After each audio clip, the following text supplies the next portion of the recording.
मैं Brijesh Maurya Atharva success point के online platform पर एक बार फिर आप सबका स्वागत करता हूं। आज हम लोग प्रागैतिहासिक काल और आद्य ऐतिहासिक काल से संबंधित जितने भी महत्वपूर्ण क्वेश्चन होंगे उन पर डिस्कस करेंगे। तो देर न करते हुए चलते हैं क्वेश्चन की ओर। तो पहला क्वेश्चन बोर्ड पर आपके सामने है। प्रश्न है, निम्नलिखित स्थलों में से कौन सा स्थल नवपाषाण कालीन स्थल है?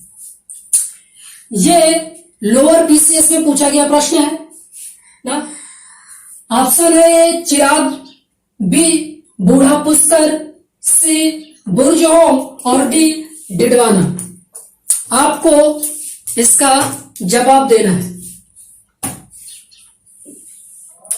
10 सेकेंड का समय रहेगा आपके पास क्वेश्चन का आंसर टिक करने के लिए सेल्फ से। इसके बाद मैं खुद आपको बताऊंगा और इनके बारे में डिटेल से डिस्कस किया जाएगा ना। चलिए समय मैं बता देता हूं।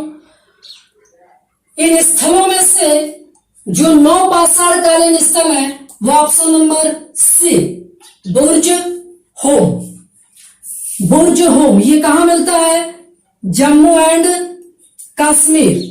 इसकी विशेषता की यदि बात की जाए तो बुर्ज होम की विशेषता है यहां से मानव के साथ, मैंने प्रागैतिहासिक काल में आपको बताया था, मानव के साथ कुत्ते के समाधान, कुत्ते के समाधान का प्राचीनतम साक्ष्य मिलता है। यहां से प्राचीनतम साक्ष्य मिलता है ना। और दूसरा यदि इसके बारे में हम बात करें अगली बार इसकी विशेषता के बारे में, तो यहां से गर्तावास, कैसा? गर्तावास निवास के साक्ष्य मिलते हैं। यहां जमीन के भीतर लोग घर बना करके रहते थे ना। बुर्ज होम नवीनतम स्थल कौन सा हुआ? बुर्ज होम। अब यदि चिराग की बात की जाए ऑप्शन नंबर ए, ऑप्शन नंबर ए ये कहां है? बिहार। कहां है ये? बिहार। कौन सा स्थल है ये? तो मध्यपाषाण कालीन है ये। कैसा है? मध्यपाषाण कालीन। बिहार में है ये चिराग ना। बूढ़ा पुष्कर और डिडवाना ये दोनों पूरा पाषाण कालीन स्थल है। कैसे? पूरा पाषाण कालीन स्थल है। दोनों है कहां पर? तो दोनों राजस्थान में है। कहां पर है? राजस्थान में।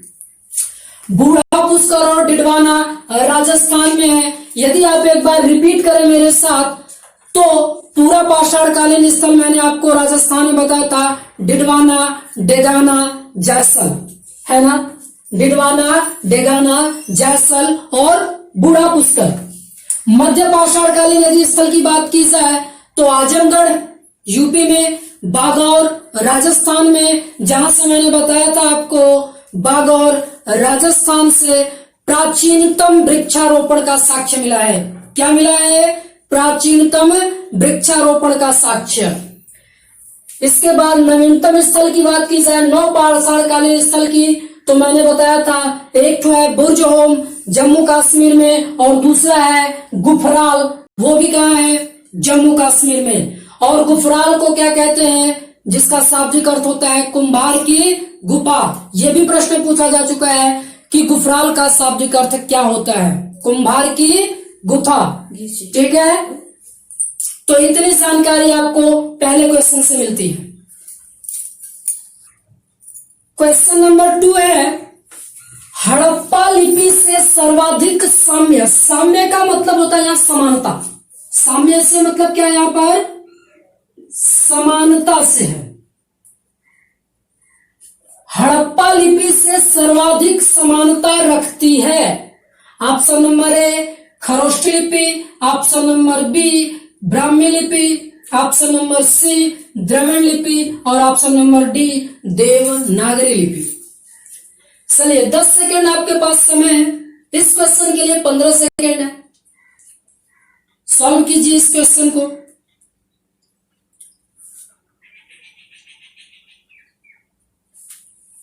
मैंने डिटेल से सिंधु सभ्यता से मैं पढ़ा रहा था, इनके बारे में पढ़ाया, और लिपियों के बारे में सब हम मौर्य काल पढ़ेंगे तो और डिटेल से पढ़ेंगे।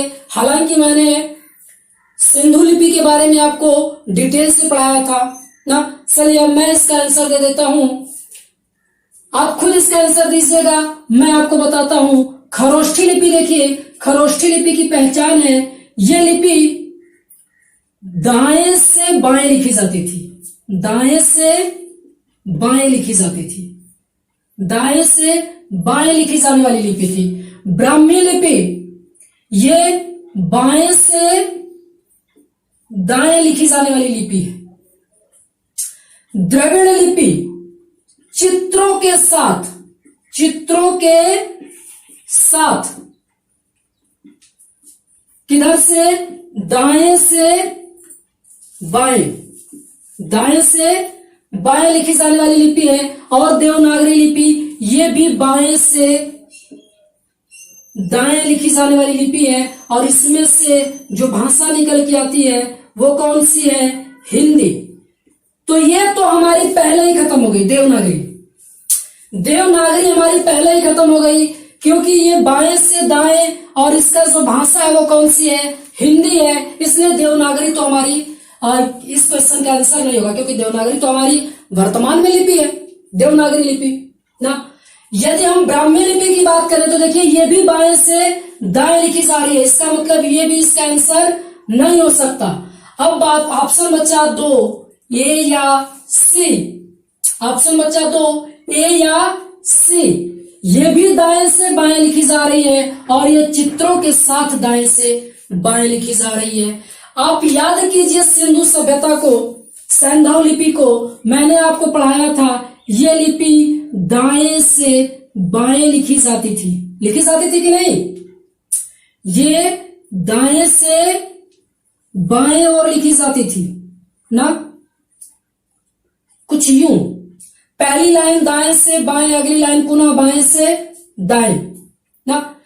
इस लिपि को हम क्या कहते हैं, भाव चित्रात्मक। क्यों, क्योंकि इस लिपि में, इस लेख में जो भी धौलावीरा से या तो लेख मिले या कहीं से भी सूचना पट यहां से लिपि के साक्ष्य मिले, तो उसमें चित्रों के माध्यम से भावों को दर्शाया गया। किसके माध्यम से, चित्रों के माध्यम से। इसलिए इस लिपि को क्या कहा जाता था, भाव चित्रात्मक। क्या कहा जाता था, भाव चित्रात्मक। अगली बात मैंने बताई थी कि ये सर्पिलाकार में थी, इसलिए इसे दूसरी लिपि किस नाम से जानते थे, दूसरे नाम से जानते थे, सर्पिलाकार, सर्पिलाकार लिपि। तीसरी बात मैंने आपको बताई थी, इसे एक अन्य तीसरे नाम से जानते हैं, किस नाम से, गोमूत्री लिपि। किससे, गोमूत्री लिपि से। और चौथा मैंने बताया था, इसको बृष्टोफेदम के नाम से जानते हैं। तो आप बताइए इसमें से कौन सा आंसर होगा, ए या सी, किसकी ओर जाएंगे आप। भाई दाएं से बाएं ये भी लिखी जा रही है सर, दाएं से बाएं ये भी लिखी जा रही है, लेकिन ये चित्रों के साथ, और ये भी तो दाएं से बाएं चित्रों के साथ लिखी जा रही है, अर्थात कौन सा आंसर होगा, द्रविड़ लिपि। ये भी ऑप्शन गलत है। द्रविड़ लिपि, इसको आद्य द्रविड़, सैंधव लिपि को किस नाम क्या कहते हैं, विद्वान कहते हैं इसे आद्य द्रविड़ या आद्य संस्कृत के नाम से जाना जाता है। ठीक है, इस क्वेश्चन से हमें इतनी जानकारियां मिलती हैं।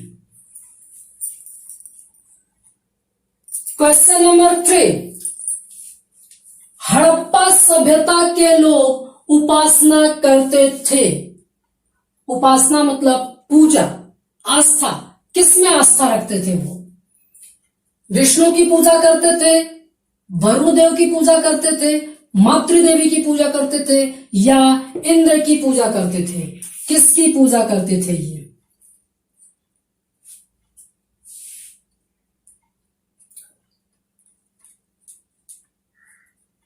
इस क्वेश्चन के विषय में आपको डिटेल से बताया गया था जब हम लोग सिंधु सभ्यता पढ़ रहे थे। 4 से 5 क्लास में हम लोगों ने सिंधु सभ्यता को डिटेल से पढ़ा है। चलिए अब मैं बता देता हूं इसका आंसर, आपने अपना टिक कर लिया होगा। हाँ, यदि हम बात करें विष्णु की तो इनका उल्लेख वर्तमान में किया जाता है और इनकी उपासना गुप्त काल में की जाती थी। किस काल में? जब हम पढ़ेंगे मौर्य काल के बाद गुप्त काल, तो गुप्त काल में विष्णु की उपासना की जाती थी। मौर्य काल के उत्तरोत्तर में ना उस समय भी विष्णु की उपासना धीरे धीरे आ गई थी। वरुण, ये ऋग्वैदिक कालीन देवता हैं। वरुण और इंद्र वैदिक सभ्यता के देवता हैं, वरुण और इंद्र। वरुण को क्या कहा जाता है? ऋतस्य गोप्ता। क्या कहा जाता है? ऋतस्य गोप्ता। वैदिक सभ्यता में वरुण को ऋतस्य गोप्ता अर्थात ऋतुओं का देवता कहा जाता है ना। क्या कहा जाता है? ऋतुओं का देवता, असुर देवता के नाम से जाना जाता है वरुण देव को। ठीक है, इनके लिए ऋग्वेद में कुल 200 सूक्तियां समर्पित है ना। यदि हम इंद्र की बात करें तो ये आर्यों के प्रिय देवता थे ना। आर्यों का प्रिय देवता कौन था? इंद्र। और इन्हें पुरंदर भी कहा जाता था। किस नाम से जाना जाता था? पुरंदर। ठीक है, हालांकि जब हम मध्यकालीन इतिहास पढ़ेंगे, शिवाजी के बारे में जानेंगे तो पुरंदर की संधि भी हुई थी, लेकिन इनको पुरंदर के नाम से जाना जाता था। तो इसका आंसर कौन सा सही हुआ? सी। जो सिंधुवासी थे वो मातृ देवी की पूजा करते थे। मैंने बताया था आखिरी क्लास में, आपको याद होगा कि सिंधु सभ्यता कैसी सभ्यता थी? मातृसत्तात्मक। कैसी सभ्यता थी? मातृसत्तात्मक।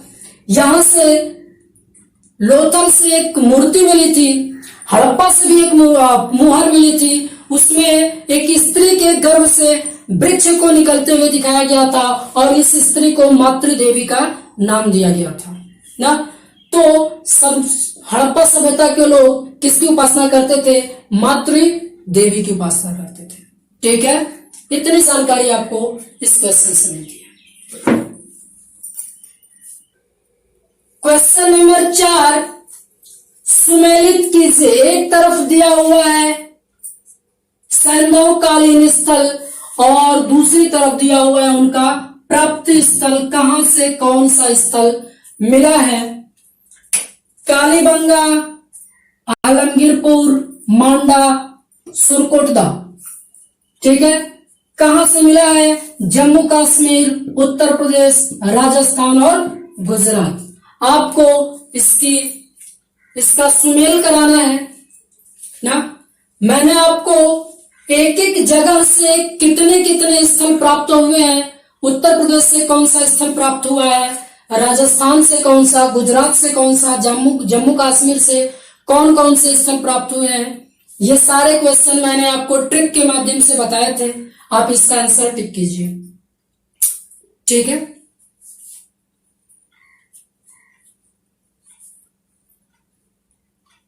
सुमेलित हुआ। चलिए अब हम लोग बात करते हैं। तो देखा जाए, यदि हम जम्मू कश्मीर की बात करें तो हमने बताया था कि जम्मू कश्मीर में मात्र एक ही स्थल मिला था। कौन सा? मांडा। कौन सा? मांडा। इसलिए जम्मू कश्मीर के लिए हम लोग कोई ट्रिक नहीं बनाए थे। जम्मू कश्मीर में एक ही स्थल मिला था, मांडा, मतलब सी का वन। तो सी का वन वैसे तो मात्र एक ही जगह है। ठीक है, इसलिए ये मिल गया ऑप्शन। बाकी तो ये नहीं है क्योंकि सी का वन नहीं है, सी का वन ये भी नहीं है और ये भी सी का 4 है। तो आंसर तो एक ही से टिक हो गया। लेकिन यदि हम लोग उत्तर प्रदेश का देखें तो उत्तर प्रदेश के लिए मैंने बताया था कि उत्तर प्रदेश के लोग क्या होता था, मैंने अपनी बहुओं से ज्यादा लगाव रखते हैं, तो उसके लिए मैंने क्या कहा था, आ बहु घर चल ना। तो आ से क्या था, आलमगीरपुर। उत्तर प्रदेश का आ से क्या था, आलमगीरपुर। ब से आ बहु, ब से क्या था, बड़ा गांव, और हु से क्या था, हुलासनगर। आलमगीरपुर, बड़ा गांव और हुलासनगर ये कहां से प्राप्त हुए हैं, उत्तर प्रदेश से, तो आलमगीरपुर मिल गया। राजस्थान, राजस्थान में मैंने बताया था ना, लोग बाका क्या बोलते थे, बाका। तो बा से बालाथल और का से कालीबंगा। बा से बालाथल और का से कालीबंगा कहां से मिलता है, राजस्थान से। और गुजरात से तो यही बचा, लेकिन यदि हम लोग गुजरात को याद कैसे किए थे, इसको रिपीट किया जाए तो गुजरात के लिए हमने बताया था, लो धौला रंग रू प्रभाव गुजरात सु देखो। क्या बताया था, लो धौला रंग रो प्रभाव गुजरात सु देखो। तो लो से क्या था, लोथल। धौला से क्या था, धौला विराम। रंग से क्या था, रंगपुर। फिर से रंग रो, रो से क्या था, रोपण, सॉरी रोजदी। रो से क्या था, रोजदी। प्रभाव से क्या था, प्रभास पतन। ठीक है, तो ये गुजरात के स्थल है, और इसी तरह इसका आंसर क्या टिक हुआ, ऑप्शन नंबर सी जो हमारा करेक्ट आंसर है। ठीक है, क्वेश्चन नंबर 5 है, सिंधु सभ्यता की नगर निर्माण योजना के संबंध में निम्न में से कौन सा कथन असत्य है। अर्थात कौन सा ऐसा कथन है जो सिंधु सभ्यता के नगर निर्माण के बारे में सही नहीं है। ठीक है, ऑप्शन नंबर ए है, नगरों में बड़ी बड़ी सड़कों का जाल बिछा हुआ था और मुख्य सड़क एक दूसरे को समकोण पर काटती थी। ऑप्शन नंबर बी, संपूर्ण नगर में नालियों का जाल बिछा हुआ था। ऑप्शन नंबर सी है, नगर में आवासीय गृह सड़क के दोनों ओर एक सुनियोजित प्रणाली के आधार पर बनाए जाते थे। और ऑप्शन नंबर डी है, सिंधु सभ्यता के अधिकतम घरों के दरवाजे मुख्य सड़कों की ओर खुलती थी। ठीक है, एक से एक चुनिंदा प्रश्न मैं आपके लिए ला रहा हूं। ठीक है, आप बस इस क्वेश्चन को कीजिए, आपके सिंधु सभ्यता से एक भी क्वेश्चन नहीं छूटेंगे। चलिए इस क्वेश्चन को यदि हम करें तो ऑप्शन नंबर ए यदि हम देखें, कौन सा हमें ढूंढना है, कौन सा असत्य है नगर नियोजन के विषय में ना। नगरों में बड़ी बड़ी सड़कें, सड़कों का जाल बिछा हुआ था, बात सही है। नगरों में क्या थी, बड़ी बड़ी सड़कें थी और मुख्य सड़कें सदैव एक दूसरे को क्या करती थी, समकोण पर काटती थी। बिल्कुल सही बात है। मैंने जब हड़प्पा आपको पढ़ाया था तो मैंने आपको दिखाया था ये चित्र, सड़कें समकोण पर काटती थी और इधर क्या होते थे, नगर बसाए जाते थे ना। सड़क के दोनों किनारे क्या होते थे, नगर बसाए जाते थे ना। और इन नगरों में दरवाजे क्या होते थे, गलियों में खुलते थे। होता था ऐसा ना, चित्र याद आ रहा है आपको। इन नगर के दरवाजे किधर की ओर खुलते थे, देखिए ये मुख्य सड़क है, ये क्या है, मुख्य सड़क। और इस मुख्य सड़क से निकली हुई ये क्या है, उप सड़क। ठीक है, तो उप सड़कों की ओर जिन्हें हम गलियां कहते हैं, उनकी ओर ये दरवाजे खुलते थे ना। तो पहली बात तो बिल्कुल सत्य है कि मुख्य सड़कें देखिए यहां पर एक दूसरे को क्या की हुई है, समकोण पर काटी हुई है। संपूर्ण नगर में नालियों का जाल बिछा हुआ था, बिल्कुल सही बात है। संपूर्ण नगर में नालियों का जाल बिछा हुआ था। मात्र एक नगर सैंधव सभ्यता का, कौन सा बताया था मैंने, बनावली, या जिसको हम क्या कहते हैं, बनवाली, उसमें नाली व्यवस्था का क्या था, अभाव था। बाकी संपूर्ण सिंधु सभ्यता में नालियों का जाल बिछा हुआ था। यदि हम तीसरा अर्थात ऑप्शन नंबर बी भी सही है अभी ना, हमें असत्य ढूंढना है। ये भी सत्य है और ये भी सत्य है। नगर में आवासीय गृह सड़क के दोनों ओर, बिल्कुल सड़क के क्या है, दोनों ओर सुनियोजित प्रणाली के आधार पर बसाए गए थे। और मैंने यहाँ आपको बताया था कि इसके बाद कुछ यूं था और यहां से क्या मिली थी, कब्र R37। मतलब ये एक सोच समझकर बसाई गई सभ्यता थी। तो ऑप्शन नंबर सी भी सही है। इसका मतलब ऑप्शन नंबर डी हमारा क्या है, गलत है, जो असत्य है। और यही इस क्वेश्चन का सही जवाब है। इस क्वेश्चन का सही जवाब क्या होगा, ऑप्शन नंबर डी। सिंधु सभ्यता के अधिकतम घरों के दरवाजे मुख्य सड़कों की ओर खुलते थे। ये गलत बात है। अधिकतम दरवाजे किधर की ओर खुलते थे, गलियों में। मात्र एक नगर लोथल, कौन सा, मात्र एक नगर लोथल, जिसके दरवाजे किधर की ओर खुलते थे, मुख्य सड़क की ओर। और ये कह रहा है कि अधिकतम घरों के दरवाजे मुख्य सड़क की ओर खुलते थे, जो बिल्कुल गलत बात है। मात्र एक नगर का दरवाजा मुख्य सड़क की ओर खुलता था। तो इस क्वेश्चन का आंसर क्या हुआ, ऑप्शन नंबर डी। ठीक है। क्वेश्चन नंबर 6, हड़प्पा सभ्यता किस युग की सभ्यता है। ठीक है, ताम्रयुगीन, कांस्ययुगीन, लौहयुगीन या पाषाण कालीन या पाषाण युगीन सभ्यता। बहुत ही आसान सा क्वेश्चन, बहुत ही simple question. Group D, NTPC, police, SSC, GD वगैरह में पूछे जाने वाला ये सबसे महत्वपूर्ण क्वेश्चन है ना। चलिए इसका जवाब दीजिए आप।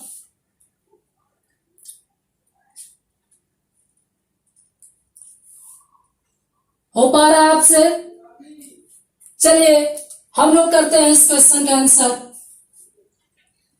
ताम्रयुगीन अर्थात जिस युग में तांबे की खोज हुई, तो हड़प्पावासी तांबे के बारे में बाद में जान पाए थे। सबसे पहले वो किसके बारे में जाने थे, कांसे के बारे में। सर्वाधिक इस्तेमाल ये किसका करते थे, कांसे का। इसलिए इसको क्या कहते थे, कांस्य युगीन सभ्यता। हड़प्पावासी लोहे के विषय में बिल्कुल नहीं जानते थे।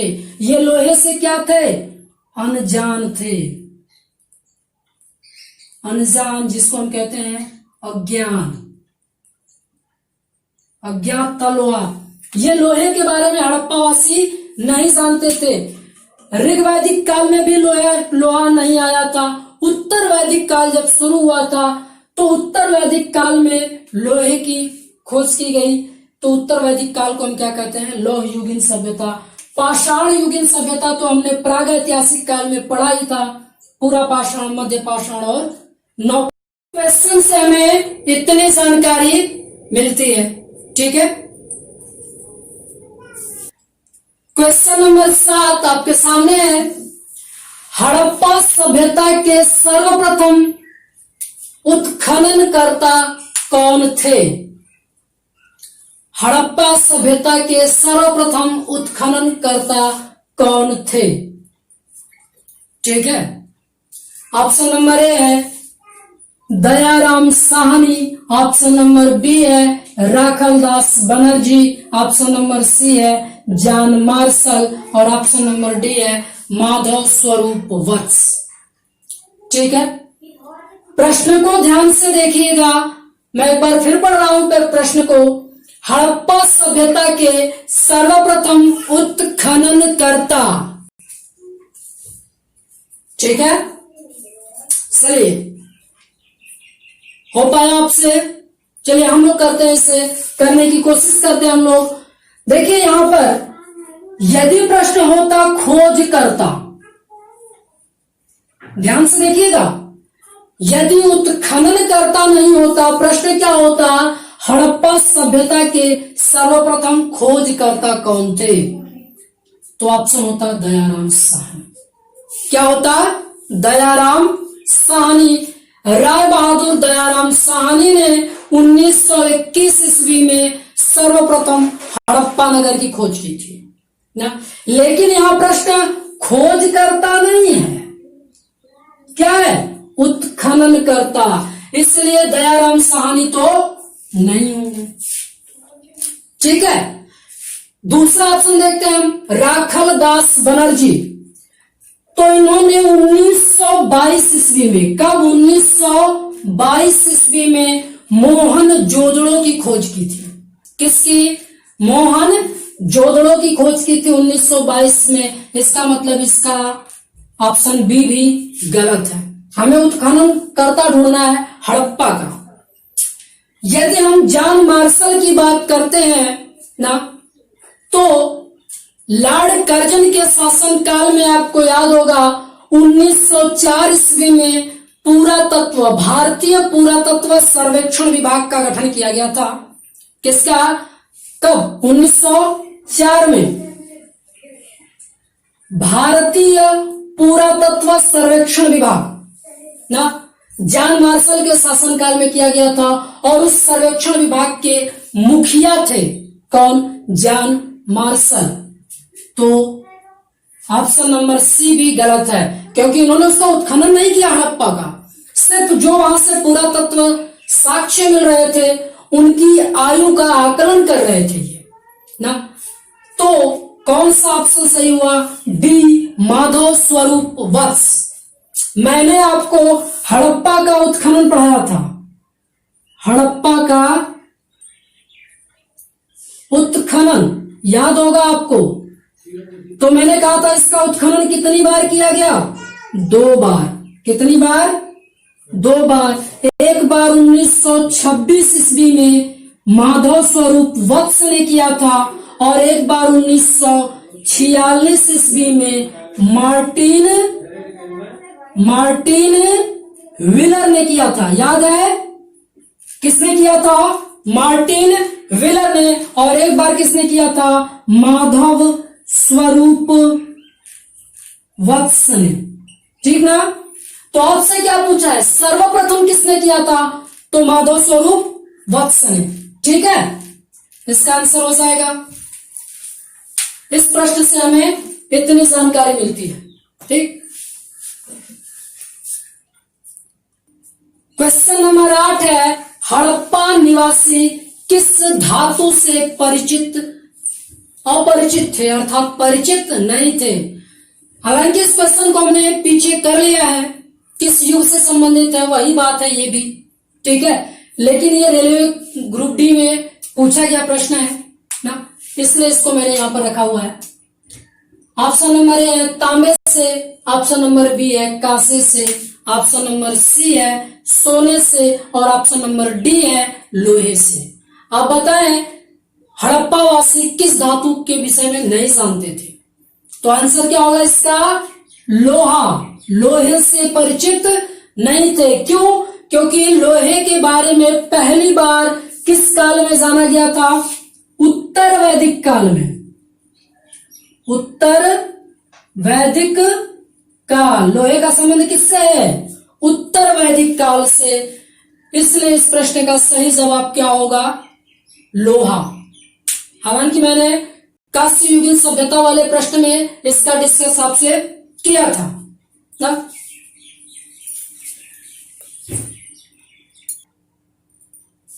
नेक्स्ट क्वेश्चन है क्वेश्चन नंबर 9, सिंधु सभ्यता में विशाल स्नानागार कहां पाया गया?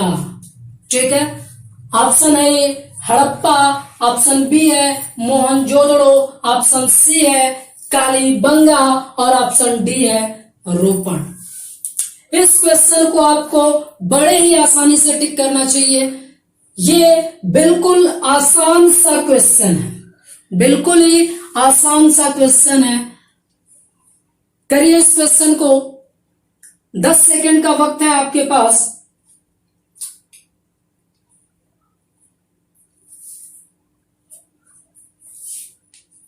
हम लोगों ने एक एक जगह से क्या क्या मिला है उनकी पूरी डिटेल हम लोगों ने रखी थी, पढ़ा था उसके विषय में ना। चलिए हम लोग यदि करें प्रश्न को, अब हम लोग मिलकर करते हैं हड़प्पा से। तो हड़प्पा से देखा जाए क्या क्या मिला था, तो तो मैंने बताया था यहां से सबसे पहले तो गेहूं और जौ का साक्ष्य मिला था, यहां से एक अन्नागार मिला था और उस अन्नागार से क्या मिला था, गेहूं और जौ के साक्ष्य मिले थे।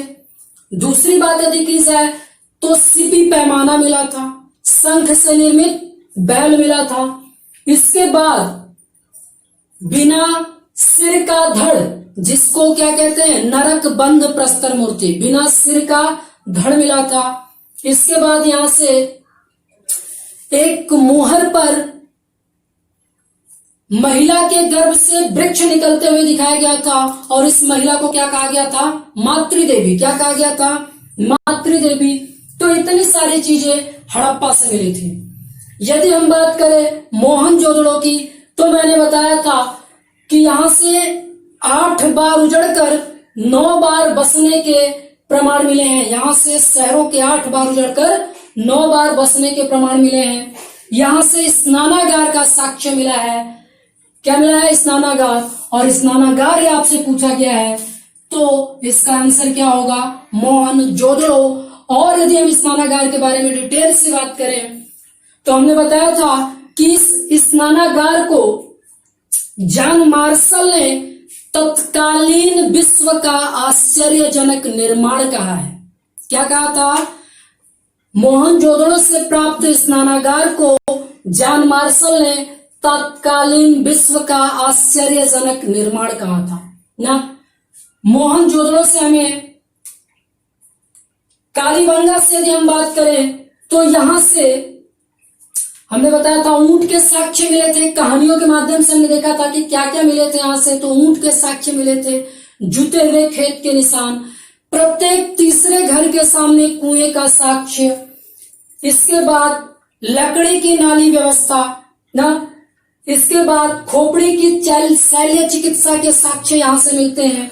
तो ये सारी चीजें हमें कालीबंगा से मिलती हैं। रोपड़ जो कहाँ है, पंजाब में है, यहां से भी हमें जो है कि मोहरों पर एक श्रृंगी बैल, घोड़ा, हाथी, गैंडा, हाथी आदि के चित्र यहां से मिलते हैं ना। तो इस प्रश्न से हमें इतनी जानकारी मिलती है। इस क्वेश्चन का सही आंसर है मोहनजोदड़ो।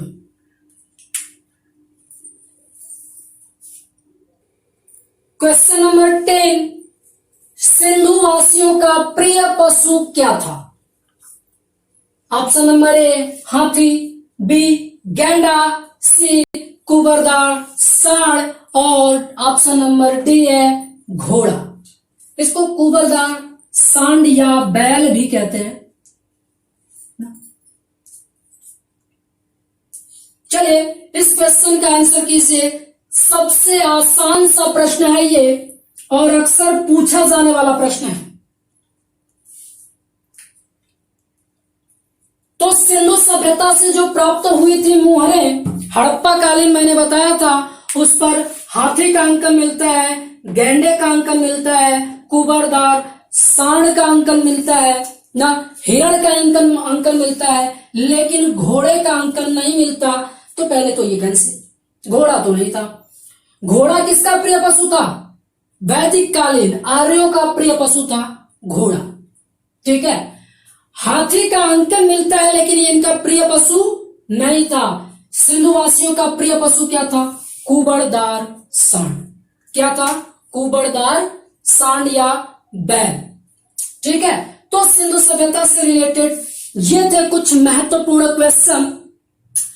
हमने यदि नंबर ऑफ क्वेश्चंस की दृष्टि से देखें तो मात्र 10 क्वेश्चन किए, लेकिन हर एक ऑप्शन को डिस्कस करते हुए लगभग मैंने संपूर्ण सिंधु सभ्यता को एक बार रिवाइज कराने का पूरी तरह से अपनी तरफ से कोशिश किया है।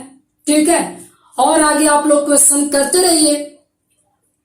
अगली क्लास में हम लोग वैदिक सभ्यता पढ़ेंगे और 3 से 4 क्लासेस में उसको कंप्लीट करेंगे और इसके बाद इसी तरीके से वैदिक सभ्यता से रिलेटेड भी क्वेश्चंस किए जाएंगे। ठीक है, धन्यवाद।